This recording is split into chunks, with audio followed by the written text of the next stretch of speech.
Hello, Cynthia. Hey, Regine. How are you? It's great to talk. Okay, welcome to the Transfer of Awakening channel. I'm here with Cynthia Lane, a wonderful person, teacher, spiritual healer, and you have, is it a healing modality called First Light Transformation? Yeah, I don't like to really limit it to the word healing because it's really Okay, about helping people connect to who they are in the big picture, their infinite source, and to not do that not just in awareness but physically. And that's sometimes where the healing comes into play. okay. So, how do you help people through that process? Um, Usually when I work with people on an individual level, the first thing I do is I take them into their hearts. And what I have found is the heart is this, our minds are wonderful. We need them, but boy, they are full of stories and endlessly creative. But the heart is like this pure, innocent, open portal to who they are in the big picture. And I guess I better explain what I mean by that. Okay, As I experience the universe, the cosmos, there's the infinite, and there's nothing you can say about the infinite. There's nothing you can say about being. You can't even say it is or it isn't. It has no qualities. It's not happy or sad. It's it just is. And so if we're going to talk about ourselves and creation, we kind of and in any way that we can we kind of have to step into creation. And as I experienced it, the first expression of the infinite, when it first shows up in any kind of substantial form, just barely material, but still something we can say something about. I call that level of life the first light of creation or divine light. It isn't necessarily visual light. It doesn't even have the quality of photons yet, though some people do experience it visually, but still, I had to name it something. And from that first light of creation, which is virtually infinite, all of the rest of creation emerges. And by that I mean not just our universe, but the multiverse, other dimensions, the whole thing. So it's really a wildly creative light. And I experience that we are each the infinite, the totality of the light, and also an individual, particular expression of the light. For some reason, the light likes to show up in a zillion different forms. Everything from a multiverse to an ant to a tree to us. And we are each this individual expression as if that light was exploring every possibility that it held. And so it's this gargantuan creative celebration, and we're each an impulse of that. And that's what I call the soul.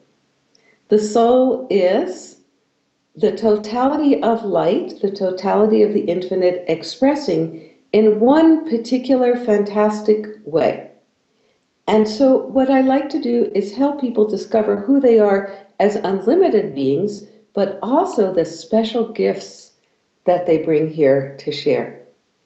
Because sometimes we think of that word enlightenment and it looks kind of flat and as if everybody's going to end up the same. And oh, if I express my gifts, it's ego or this or that. No. We really did come here to express a particular facet of the infinite as well as to know ourselves as the totality of the infinite. So I like to open people up to just how big they are. And the easiest way to do that is through their soul. So I help them to experience who they are as beings of light and then the totality of light.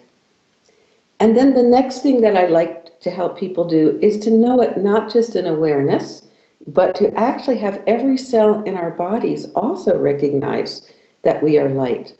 Because our bodies tend to hold a lot of energetic charges from stories about life that we have accepted, traumas that we've experienced, or whatever.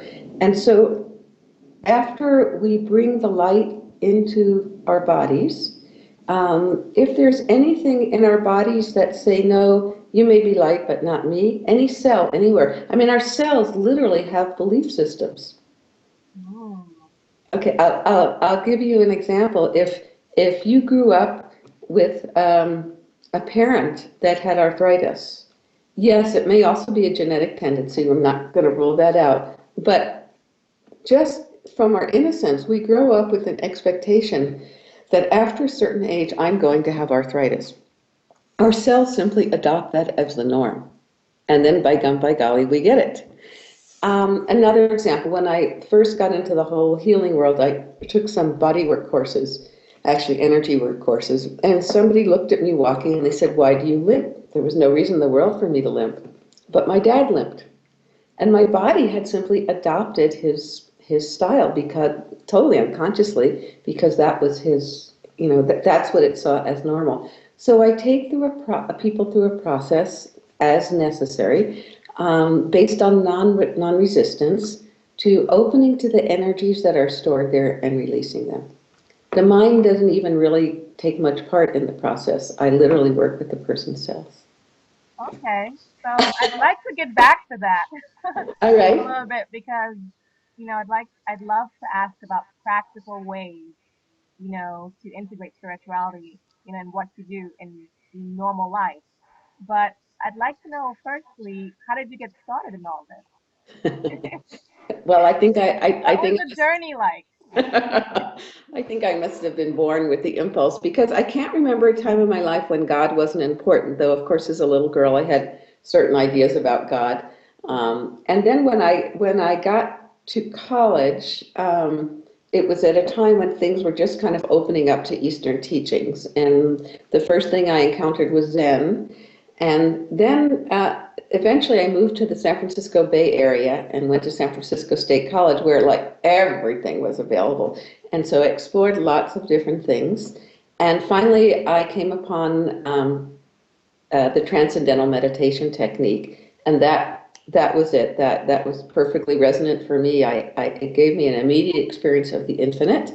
And I got very deeply involved in that. In fact, 28 years worth of deep involvement. And I became a teacher. I taught TM all around the world. And it provided me not only with the experience of the transcendent, which nothing can replace. It's the basis of all it's the goal of all spiritual techniques. But it also gave me the opportunity to meet all kinds of wonderful people, to relate to just, I loved everybody I taught. I mean, I had just such a wonderful experience, and to travel. And then the time came, though, when it's time for a big change, I find that life conspires to push you in that direction. Oh, yes. And if you don't go, it will push harder. And Mm. sometimes life will push you until you're ready to scream and before you go, if you don't know how to go willingly. And honestly, I felt almost like from the day that I learned TM, I felt like I think I almost had a picture of this in mind, that I had a ring through my nose and there was a string going up to God. And God was tugging me, and I could go willingly or kicking and screaming. And eventually I learned to go willingly. But through all those 28 years of teaching TM, it was just a huge, huge gift to me. And it really stabilized the infinite inside me. I mean, I came to the point where I experienced myself as that with the capital T, and it wasn't going anywhere. Well, and there was a lot of emotional purification and all that. And in the process of my own personal healing, I got into energetic forms of healing, especially the craniosacral technique and acupressure. Those were the two most powerful modalities for me, and they were so valuable to me. I decided to learn them. And as I began to learn, especially the craniosacral technique, I found that my senses had to really take a flying leap, because most of the information you get from the body diagnostically is something you feel. You get some visual hints, but I had to learn to feel. So, for instance, if somebody walks in the room, we trust our eyes so much we know they're there. But if you close your eyes and you just sense somebody's in the room, you may flounder a bit, okay? So I had to learn to really trust my intuition and my sense of touch and my whole sense of feeling. So that was a huge, huge gift to me, those years that I practiced craniosacral therapy, learning to trust what I knew inside. And then at a certain point, I found that I could do the same thing from a distance over the phone. And the reason I could do that was because we live in an infinite field and we're all impulses of that same field. And when I'm approaching somebody in a healing context, your body is my body. There's no difference. It's like I'm right inside you and we are absolutely one. So I can feel what's going on inside somebody emotionally, physically, and all that. Anyway, so that was the formal healing training. But then I got to a point where I knew I couldn't work full time for the TM organization anymore, that I had to get a life. I mean, it was a very, very full life, but there was no personal life at all, zero. So I spent about a year actually doing craniosacral therapy and doing astrological charts, and very part-time, just kind of discovering who I was when I wasn't a TM teacher anymore. And then through some friends, a Native American teacher came into my life, and this was a kicking and screaming one. Ended up studying with him, and it was very, very important for me because those teachings are, what I found was that in the Native American teachings, everything that you're told in the Vedic system that you have to close your eyes to achieve, through their ceremonial system, you can actually achieve with your eyes open. So just to give you an example, my first teacher, it was known before he was even born, as it often is in these societies, that he was, that he was a special kid. So he told us that after he was born, maybe he was 4 or 5 years old, he was sent to his grandmother for special training. And the first stage of that training was, she would say, go outside and look at a leaf. So imagine this squirmy little 5-year-old boy, and he has to look at a leaf for an hour or two. And he said he would come inside and she would say, what did you see? He would say, nothing. Out again. So he said after about 6 months, when he looked at that leaf, it opened up and the whole universe was in there. That leaf was totally transparent and everything in creation was in that leaf. And, when he said, when you listen to the drum, listen to the gap between the beats. And he would put us out in the woods, and he would say, look at what's between the trees. But everything was with our eyes open.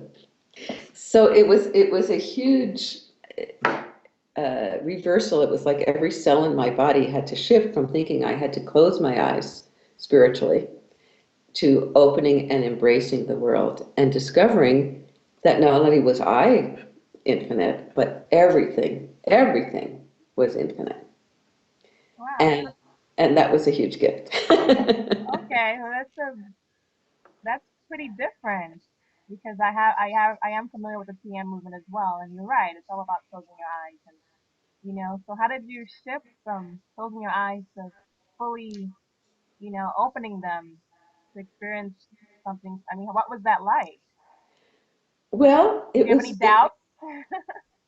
I didn't have any doubts because I just had immediate, so one of the things we would do is we would go out.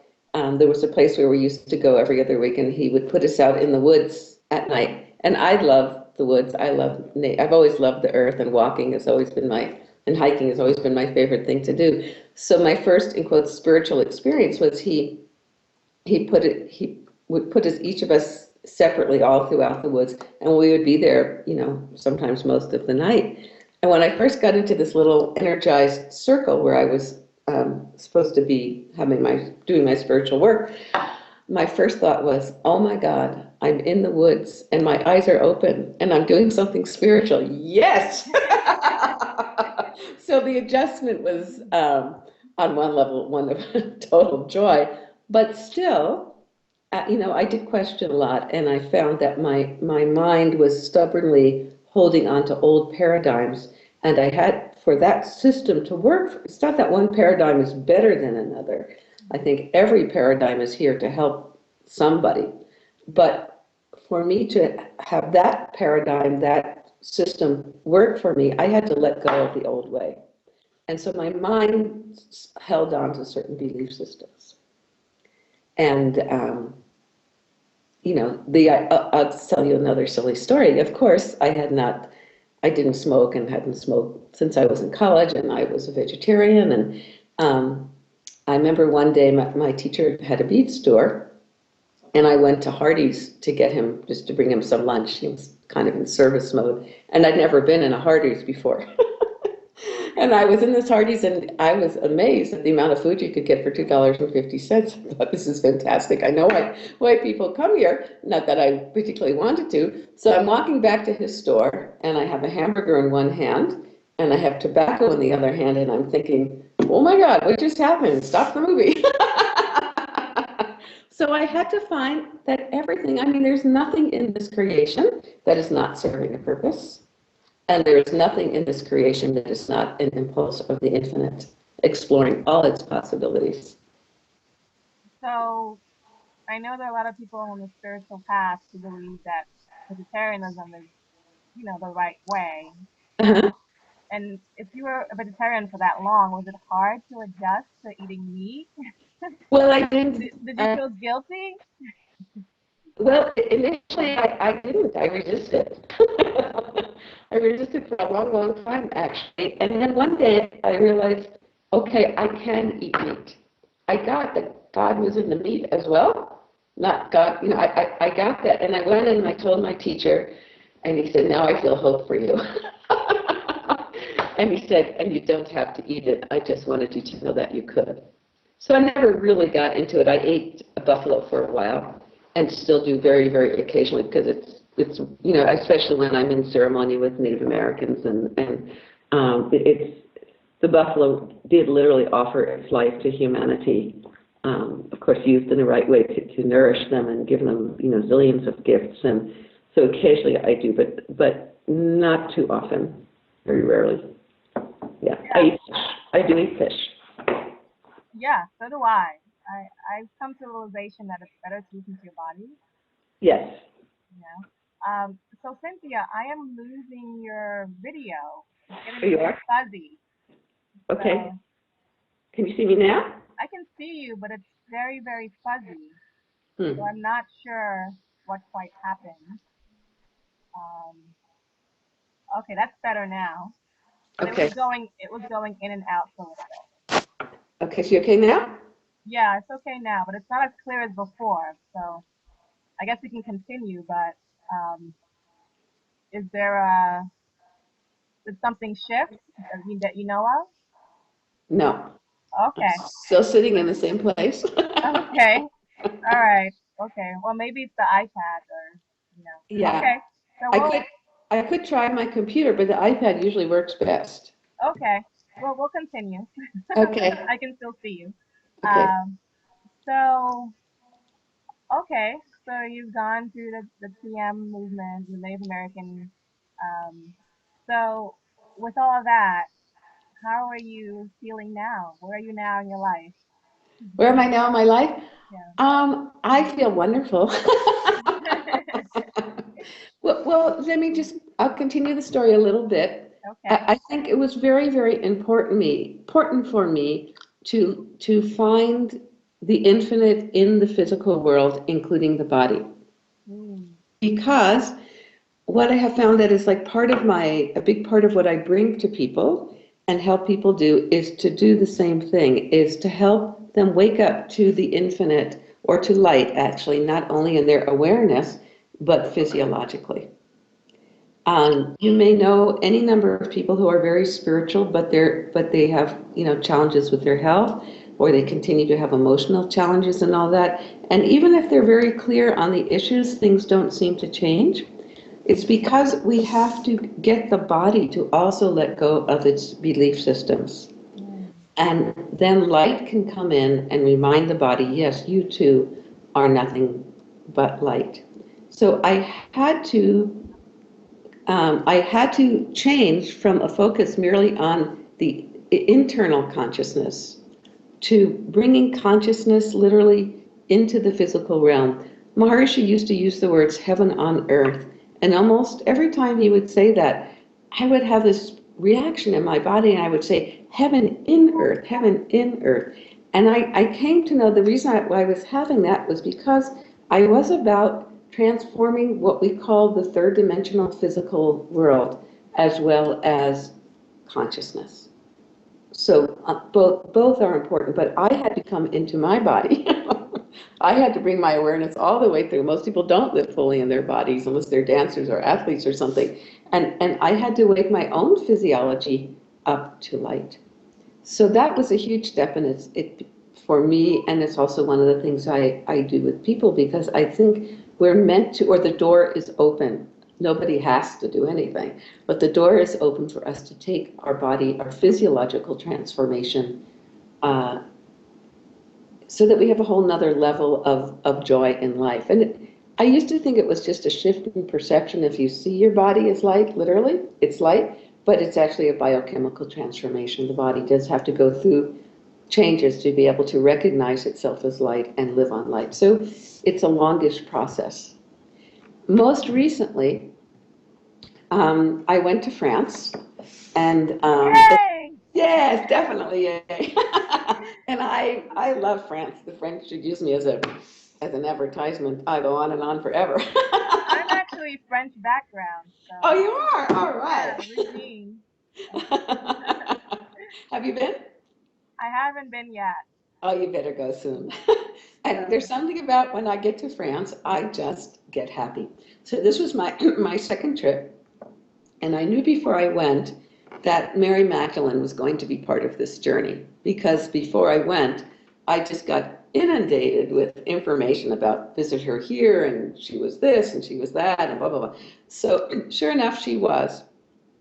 And sometime, I mean, I ended up going to all these different sites that were sacred to her. And I really felt at one point in this journey, in a small chapel in a town called Rennes-le-Château. Rennes-le-Château is the most beautiful town you could ever envision. I had this very deep meditation, and I felt that I became one with her light. Okay, so Mary Magdalene was an historical figure, but that historical figure was just one impulse, one location and time and space of a fabulous, huge divine light. And what I got over time was that she's very present these days. That divine feminine light is very present these days, and that she wants to open humanity up to a whole nother level of existence based on joy and celebration. Many spiritual people have just, been through years and years, and everybody really, never mind overtly spiritual or not, have years and years of processing and techniques and healing and this and that.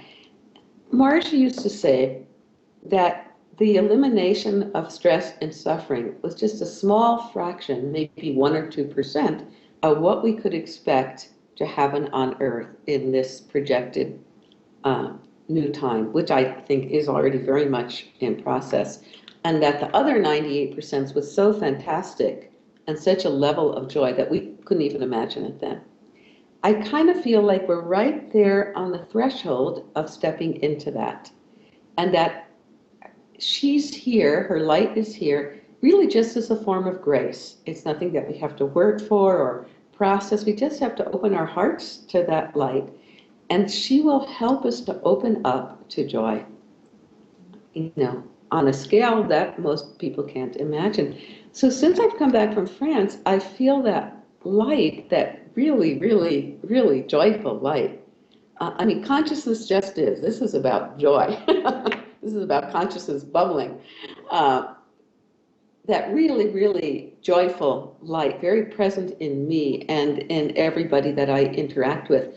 And it's now playing a big role in the work that I do. And I have a teleconference starting on Monday night that's about making that light available to people. And so that's kind of where I am now. It's a very unexpected shift in focus to just joy and the gift of France. yes, yes. So is that the same town that celebrates Saint Sarah? Is it Sarah? Sarah is, there's a small town right on the coast called Saint-Marie-de-la-Mer, which they say Right. Yes. that's where Mary and Sarah landed. So that's a different place. Okay. Yeah. Right. So, but when most people think of Mary Magdalene, they don't think of divine light. So, She's actually considered a saint in France. She's considered, without getting into whether she was married to Jesus or not, right. nobody can prove anything. But that she's considered, in quotes, the first evangelist, that she brought Christ's teachings to France. And there are, whole churches, including a huge one in Paris, and small chapels that are dedicated to her. So she is considered a sacred figure in France. Yeah, well, that's great because I grew up Catholic and she was not considered No, we'll go to very France. saintly. French Catholicism, as I experience it, has a very soft feminine quality, very sweet. Interesting. Yeah, That's very interesting. yeah. Okay. Because, oh, I guess it was Is it different than Roman Catholicism? No, this is definitely Roman Catholicism. Okay. Well, maybe the priests that were in my church didn't get the full story. I don't think it's there anywhere else, but because that's where she lived and where her teachings took hold, I see. um, it's never been totally dissipated or ignored I mean, because she did, historically, we do know that she came there. That's not in Mm-hmm. contest. Uh, Mm-hmm. So her influence has remained. Mm-hmm. Yeah, That's wonderful. it is wonderful. Yeah, I know of another woman who talks about Mary Magdalene, and it's great that that knowledge is coming to the world. And I think you're right that the divine feminine is wanting to heal us. Yes, and more than heal, take us to a whole nother level of joy. Oh, nice. Very nice. So we're right on that threshold where there's a transition from a focus on healing and all the things people do to open and to feel better. Not that we're done or anything, but there's always going to be somebody who steps across the line first and then pulls everybody with them. So we're right at that transition point of stepping into joy as an act of grace, nothing that we have to earn or work for, but to just open to it, just open to the unconditional love and joy that is there. And that's where we're headed, as I experience it. So you were on Mother Divine, Yes, right? Which is like the non-sectarian um, version of the Maharishi TM movement, right? It was like I being did a that nun 7 in that years. tradition. So so that was that like the feminine part of the movement, and how is that different or similar to what you're experiencing with Mary Magdalene right now? Well, it really wasn't so much about joy.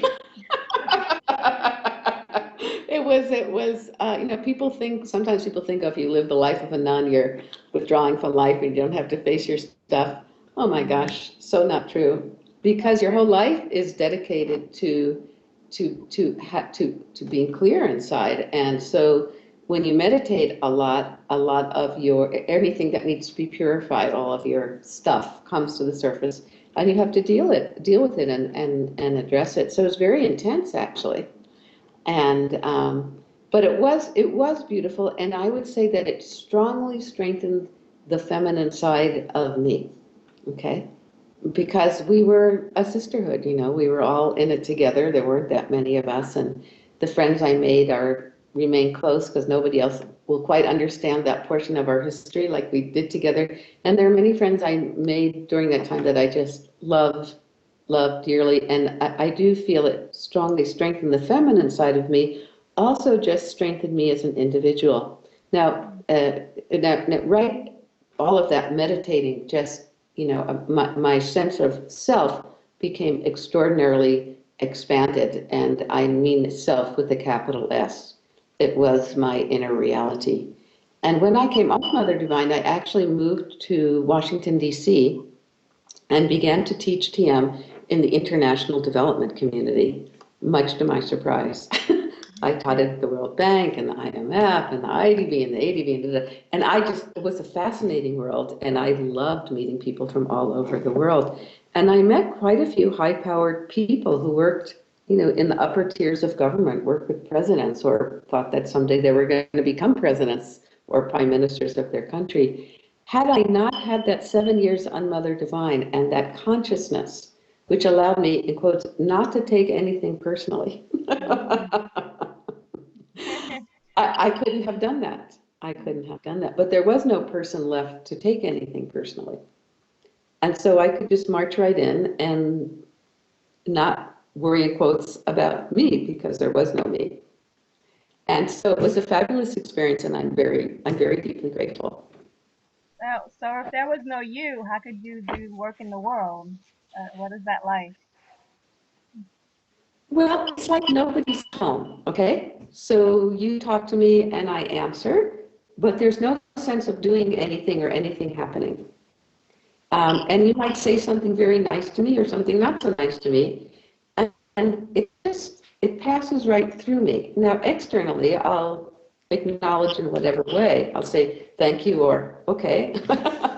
But it's like whatever it is, it just passes right through because there's nothing for it inside to grab onto. So the best way, my words that came are, there's nobody home. There's just nobody home. And it's like, what? The biggest nothing that ever was. That's the only way I describe it. There's a wonderful quote, I wish I had it on hand, from the Japanese monk, and he said, you know, it's nothing and yet it's everything. Mm. So with all your experiences, how do you deal with life situations now as opposed to before? Well, everything just is. So, okay, give you an example. In December, I was in a car accident. I stopped at a yellow light, and the person behind me didn't think I was going to stop, so he actually speeded up. He ran me really hard. Oh wow. So, there was a physical impact. So, of course, my body was shaking and all that. But, I just went home, and I felt kind of sorry for the guy, frankly, because he gave me a little bit of his history, and he was very apologetic. He accepted it as his fault, which was fortunate. But I felt kind of bad for the guy. But I just went home, and I called insurance and took care of things. Okay. Another example, when I was in France. So the thing is, everything just is. So many times we weave a story around things, and then it acquires a lot of adjectives, many of which can throw us into a tizzy or off balance. But the truth is, everything just is. So somebody hit me. Yes, there's been a physiological recovery period, and there was a lot to take care of. It was like, all the paperwork, just like a part-time job for a week, phone calls. But you Right. just, so that part was like, I could have done without that, but you just take care of things. When I was in France, it was a Tuesday and my passport got stolen.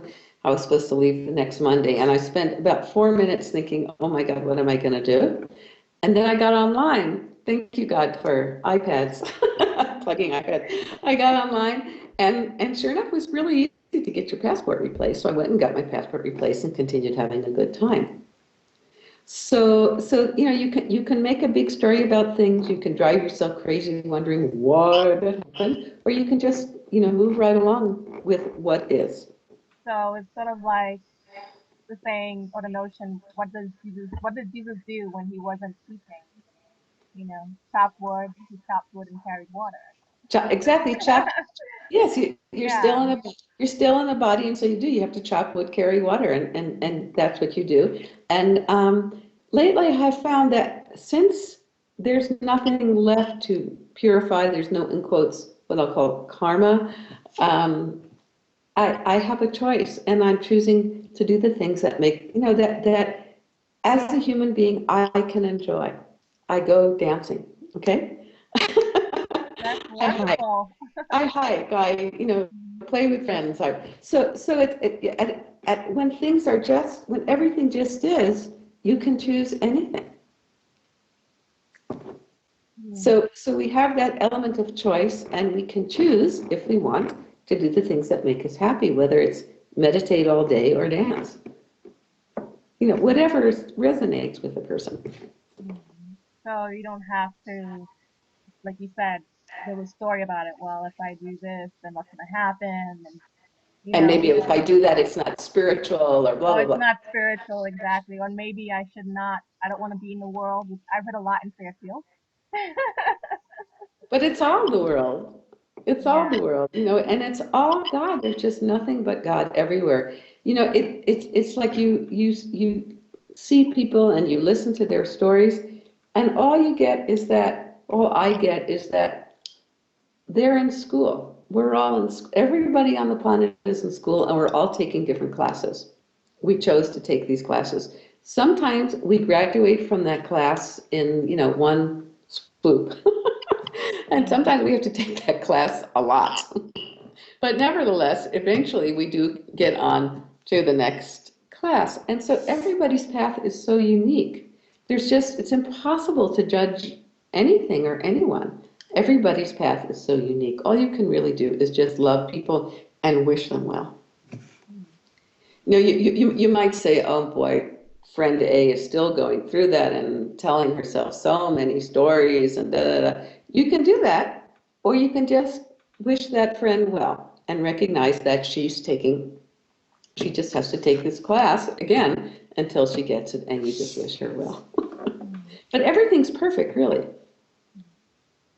So then what do you think is the cause of mental suffering and conflict between relationships and people?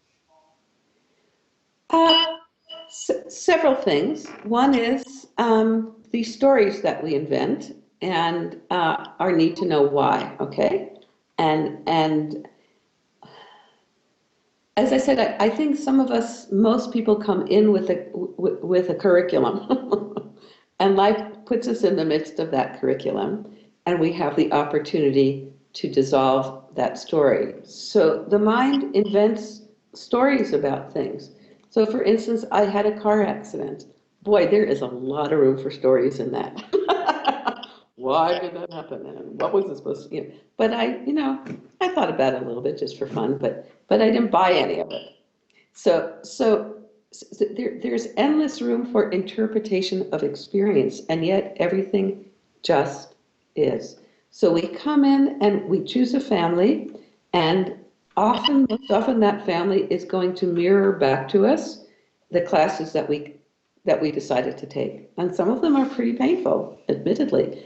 But once we let go of the stories and we let go of them, we recognize that something happened, but it didn't just happen. We had an interpretation about it.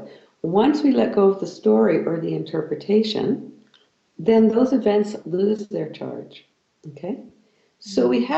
we have to let go of the story, and we have to let go of the charges physiologically as well as mentally for the suffering to really end. But whereas I used to say, looking out as opposed to looking in was the source of suffering. Now that I've done the Native American thing, I don't feel that way anymore. I think that the source of suffering, though, is um, interpretation of experience as opposed to just becoming one with experience. Mhm. And those interpretations are strong, and it does take usually some time and some focus to come into a place where you feel one with the experience as opposed to feeling the need to interpret it. So if we can come to a place in our consciousness, whether it's looking in or looking out and everything in between, whatever techniques resonate with us. I mean, there's so many beautiful teachings on earth, and each one of them is going to be valuable to somebody or a group of people. So we find whatever it is that helps us open to that infinite state, stabilize that infinite state, and from that place of knowing who we are, let go of the stories. So But why do you, I can say it's not enough just to let go of the stories. Mhm. You also have to know who you are. That's key. And Mhm. I'm very grateful to Marcy for making that key and making me know that. I'm sorry. Yes, yes. So do you think that meditation and the spiritual practice will help to let go of the story? I think meditation is fantastic, okay? I don't know where I would have been without it.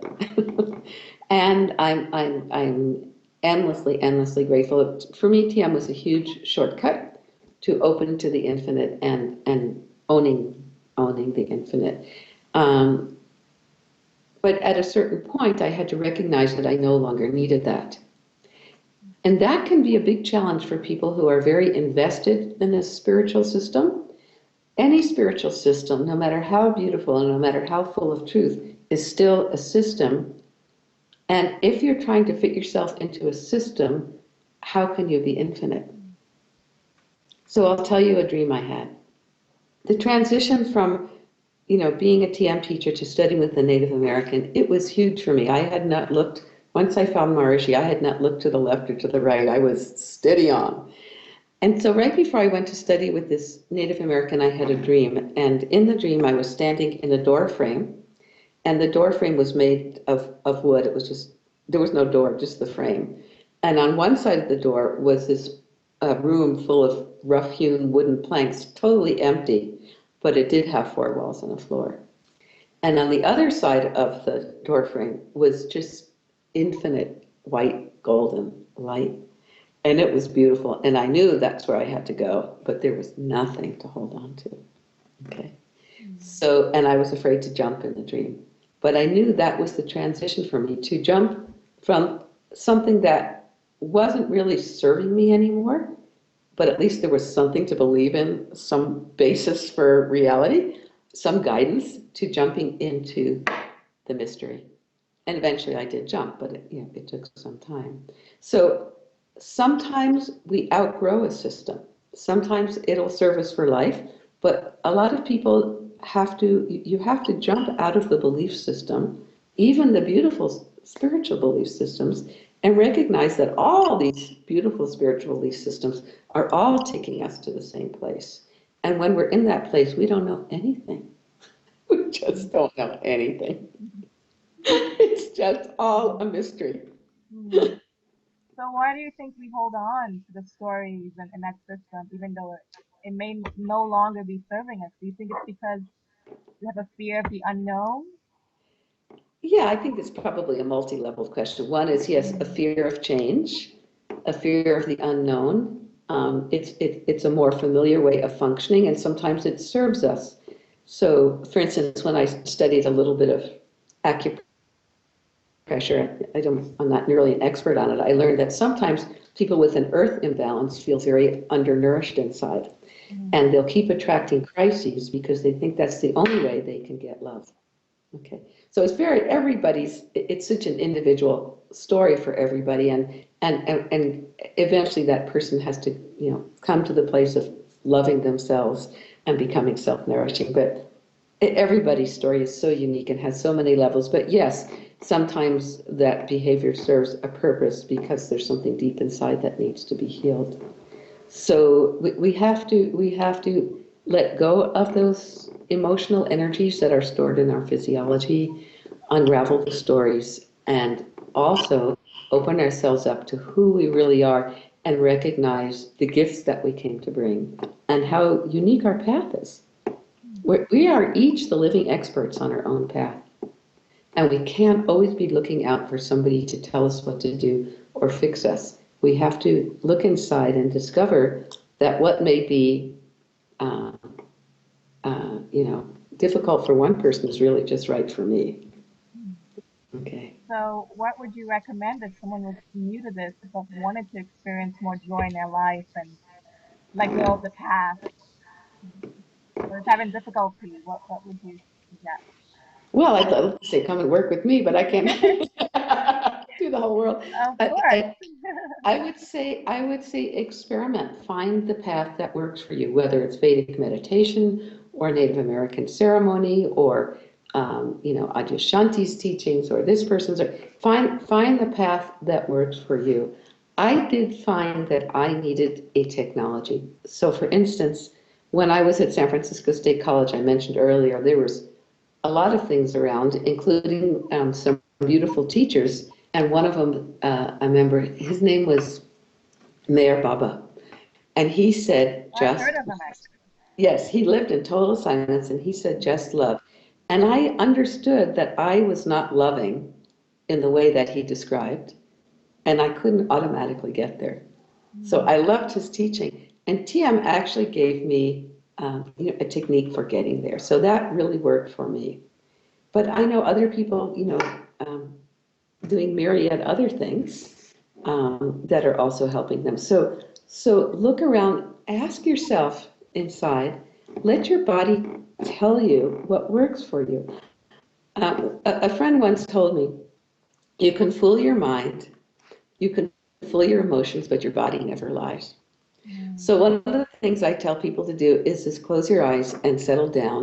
Suppose you're about to make a big decision. Maybe you're deciding, I'm going to learn Zen meditation, or I'm going to go see a healer. And just really, really go into your body. Notice where you are. Be very present. How does the air feel? How do your legs feel? How does your heart feel? Just really be present in your body. And then ask your body Zen meditation, or ask your body TM, or ask your body craniosacral, and you will feel an immediate response. It will give you it will either contract or it will expand. You'll feel like, or, and, and you can really trust that when you can't trust your emotions because you haven't cleared them up yet. So Mm. just find what resonates with you. Find what resonates with you. And, but make sure that your focus is not solely on healing. It's not enough just to let go of the stories and clear the body of energetic impressions. So that's definitely a huge part of it. It's very important to do that on the background of knowing who you are. You're not just a mass of neuroses and problems. You are a big, beautiful light. You are a fantastic embodiment of divinity. And you came here to share gifts that nobody else on earth has. You are a unique divine presence, and you need to know that in your consciousness, you need to know that in your mind, and your body needs to know it. You need to love who you are, and you need to experience the light that you are. My Native American teacher used to say, you are lightning in a paper bag. You need it. It's so important that that process be there, that you open to who you are, but not just as an infinite being, but as a particular expression of divine light, and a fabulous expression of the divine light. Gorgeous, unique, gifted. I mean, every soul is so beautiful. It's just fantastic. You want to own that in your consciousness, and you want to own it in your body. And that light in and of itself will help dissolve many things. Some of them need direct attention and some don't. Some of them, they just disappear because they can't coexist with light. Mm. So And how so do they we just dissolve. Sometimes opening to light. keep Good. remembering that when we go through the challenges of life and everything? I think what you need to do is have somebody take you to that experience. It isn't here, though remembering here is good. It's really available here.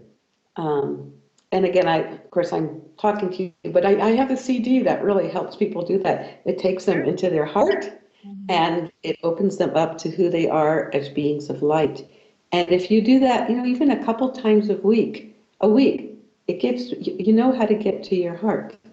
And through your heart, you can remember who you are. And if you do it enough times, it stabilizes. Okay, so we have a few more minutes, so I'd like to get back to first light transformation. Okay. So, can you, whatever you wish to say about that, how it can help, how people can contact you? Okay. So I have a website, and of course, it's a long word. First light, and then transformations, plural. So it's Okay. firstlighttransformations.com. So that's my website. And on there, you'll find my contact information, but my email is Cynthia Writes, like a writer, Writes, Cynthia Writes at MSN.com. And I live in Santa Fe. Santa Fe is awesome. It is Such a nice. So if you live magical here, place. so you can, if you're traveling around, you can find me here. But I do also go around and do workshops.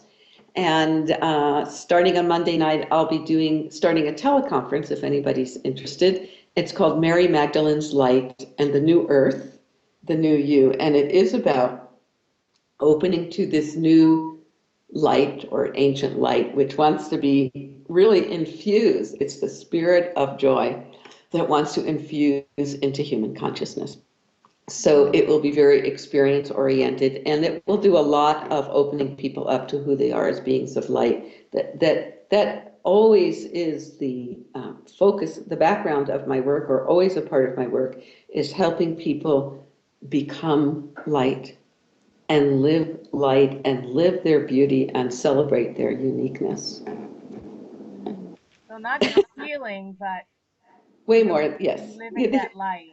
Healing is, of course, everybody needs healing, but but it's equally important, if not more important, to be who you are, to recognize and experience not just your, but all right through your body, to every cell, and wake up to the reality of your vastness. Because then the problems, they get smaller and smaller and smaller. Okay. Now, do people have to prepare for that opening? No, because it's who you are. So you just have to, because you haven't known how to access it, sometimes you need somebody to tell you how, and the work that I do is one of the ways that will help you do that. Okay. Because you said in one of your interviews that when you had your awakening experience, you had to release all the past stuff and you were crying. And I've heard other teachers say the same thing, you know? So what if someone starts to open up to who they are and they have all this release? I mean, how can they deal with that and integrate? Uh-huh. Well, they have that is, first of all, it's always easier to do it on the basis of an expanded sense of self, because that cushions you, okay? That cushions you. So then you seek the help that worked for you. One of the things that helped me most, without question, was craniosacral therapy. That really worked for me, and I think it was important that I get into that because I do find I had to gain that knowledge firsthand that a lot of what we store in our bodies. Past trauma, the mind can't handle it, it goes into the body, but then it creates physiological havoc. So that's what really worked for me. Acupuncture really works for me. There's so many wonderful healing systems. So find something and find a practitioner that you resonate with and listen to your heart. Go into your body, close your eyes and say, is this what I really need? Is this what will help me? But yes, when we get into the most painful stuff, we usually do need somebody to help us. I don't think anybody's meant to go through it alone. And sometimes a friend who listens well is enough, but most of the time we need somebody more expert and more neutral. And you recommend body work. I do. I think it works absolutely. I think it needs to be part of the process. Yeah, I agree. I learned polarity therapy, There you go. and yeah, that was my first foray into like the spiritual um, work. Uh-huh. So, but I was told that Maharishi does not condone acupuncture. Is that true? That it's not I good don't know. for your consciousness or I don't know. But it works for me, so I trust myself. okay. Self Well, referral. exactly. And he always said be self-referral, and I think that's what people need to do. They need to start trusting their own knowing rather than always looking outside themselves for an answer, because that just makes smaller and smaller boxes in which they have to live. For instance, you said you let your body tell you what you want to eat. I pretty much do the same thing. I get up in the morning, I decide what to eat that day. So you have to practice self-referral. You have to because we're so unique, we're so uniquely put together, right down to our body chemistry. There are so many variations on the theme. Um, so if it works for you, fine, and if you don't like it, then don't do it. You Mm, know, and that's climbing out of that empty room. mm, Okay, you just on my website I put row, row, row your boat gently down the stream. Merrily, merrily, Merrily, merrily, merrily, merrily, life life is is but a but a dream. dream. I think that's so profound. It is. I So, saw so that and I was like, yeah, wow. so you're in your boat, you're riding on a river of light. Pull in the oars. Don't even try to direct. Become light, live light, let light direct your life without judgment, Mm, without preconceived notions. mm, And that's where you need to go. And it's scary at first because you don't know anything. You don't know where the boat is going and what's going to happen when you make a foray onto the shore. But yet it's all a magical adventure. mm. Thank you. It is magical. It was such a joy speaking to you. I Oh, felt very expansive just being in your presence. all right. So this was a delight. Um, Oh, for me too. Thank you. so firstlighttransformations.com. If people want to get a hold of you or want to know more about your work and how to be helped by you, Right. right? Okay. And your email is Cynthia Weiss. Yeah, WRITES at Mm, MSN.com. okay. Wonderful. Great. Well, thank you. Thank you, Regine. And have a blessed day. And maybe I'll speak to you again soon. That would be great. That would be great. And maybe I'll see you in the Bay Area sometime. Yeah, sure. Maybe I'll see you in Santa Fe. It's been a All while since right. I've been there. So, very, very magical place. Is it still like It is. that? Still very magical? It is. Yes. The land is The fantastic. land is, yeah, speaks volumes. Yeah. Okay. Okay. Thank you so much. Thank you. Bye bye.